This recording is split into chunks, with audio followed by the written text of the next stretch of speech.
Commander Zekthar's 4 eyes studied the human specimen with barely concealed disdain. The creature stood barely 2 meters tall, its pale pink flesh unmarked by the ritual scars of a true warrior. No natural armor plating, no venomous barbs, no enhanced cranial capacity visible to the naked eye. Yet somehow, this fragile-looking biped had convinced the Galactic Council that humanity deserved a seat among the warrior races. "This is your champion?" Zekthar's translator rendered his clicking speech into crude human syllables. Around the observation deck, representatives from a dozen species murmured their agreement. The Craxi delegate's mandibles chittered with what passed for laughter among her kind. The human, Marcus Chen, according to his file, simply nodded. "Ready when you are." The Tulmari had designed the war simulation as the ultimate test of tactical brilliance. Their crystalline minds could process thousands of variables simultaneously, making them natural strategists. No species had ever lasted more than 6 standard hours against their finest generals in the simulation. Most surrendered within 2. "The parameters are simple," announced General Voxani, his translucent form shimmering with confidence. "You command a fleet of 1,000 vessels against an enemy force of identical composition. Victory conditions: complete destruction of opposing forces or strategic surrender. The simulation begins now."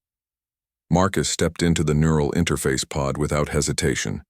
The biomechanical tendrils connected to his temples, downloading tactical data directly into his consciousness. Around him, the observation decks, screens lit up with a 3-dimensional battlefield spanning several star systems. The alien observers leaned forward eagerly. They had all failed this test themselves, but watching others attempt it had become something of a spectator sport among the galactic elite.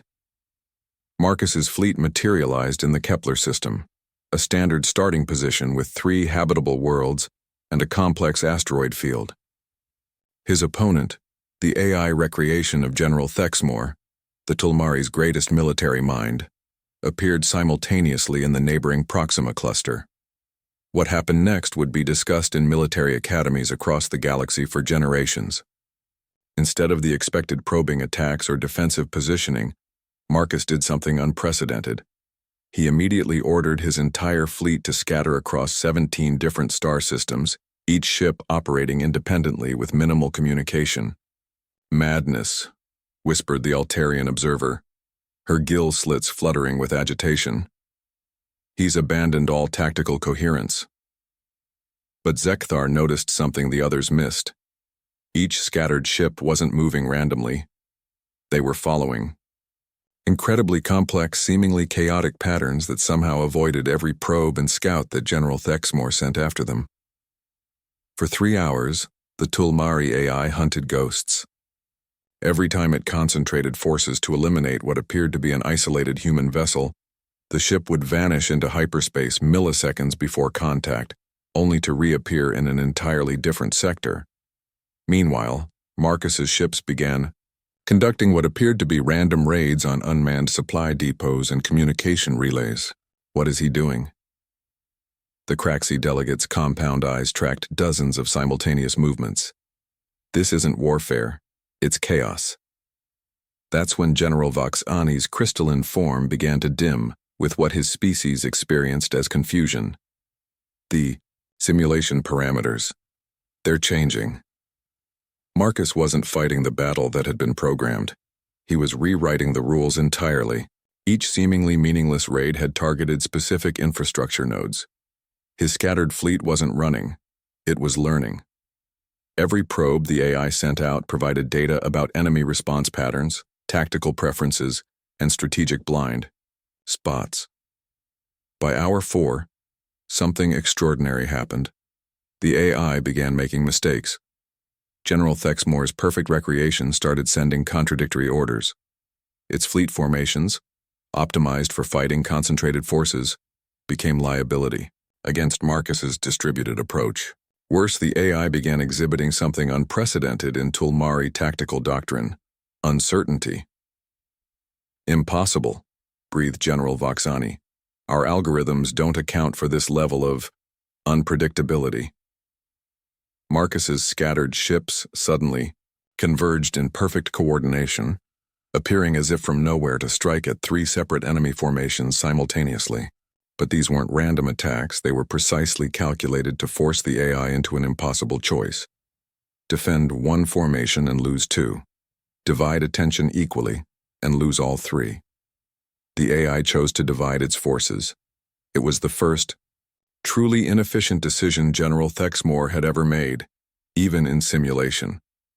What followed was a masterclass in what military historians would later term controlled chaos doctrine. Marcus's forces struck and faded like ghosts, never where expected, always hitting the enemy's weakest point at precisely the right moment. The AI, designed to counter logical tactical thinking, found itself facing something it had never encountered: intuitive warfare guided by pattern recognition that transcended pure logic. By hour 6, General Thexmore's fleet was scattered across a dozen systems, chasing shadows and responding to feints. The AI's once perfect formations had devolved into confused clusters of ships reacting to threats that materialized and vanished like smoke. Then Marcus did something that broke every military protocol in galactic history. He offered the AI a chance to surrender. The simulation froze. In the observation deck, absolute silence reigned. A Tulmari AI had never been offered terms of surrender. The concept was literally outside its programming parameters. General Voxani's form flickered between several different colors, a sign of extreme cognitive distress among his people. The simulation cannot process this scenario. Then I accept your surrender, Marcus said calmly, stepping out of the neural interface. The aftermath was immediate and chaotic. 3 alien observers fainted. The Craxi delegates' mandibles locked in what appeared to be permanent shock. General Voxani's crystalline form went completely transparent, the Tulmari equivalent of a mental breakdown. Only Commander Zekthar maintained his composure, though his 4 eyes now held something that hadn't been there before. Respect. How? He asked simply. Marcus stretched, working out the kinks from 6 hours in the neural interface. You programmed your AI to fight wars, but humans, we've spent our entire evolutionary history not just fighting enemies, but fighting the very concept of predictability itself. We're the species that thrives on chaos because we learned to see patterns where others see only randomness. He gestured toward the now blank simulation screens. Your general was perfect at fighting logical opponents, but logic is just one tool in warfare. Sometimes the most effective strategy is to be so unpredictable that your enemy defeats itself, trying to understand you. As Marcus walked toward the exit, the alien observers parted before him like water. The human had done more than win an impossible simulation. He had revealed a fundamental flaw in how the galaxy's greatest military minds approached warfare. Behind him, General Voxani finally managed to speak, his voice a barely audible whisper. We must completely redesign our tactical algorithms. But Marcus was already gone, leaving the aliens to contemplate a disturbing new reality. In a universe of logical, predictable species, humanity's greatest weapon wasn't superior technology or enhanced biology. It was their magnificent, terrifying unpredictability.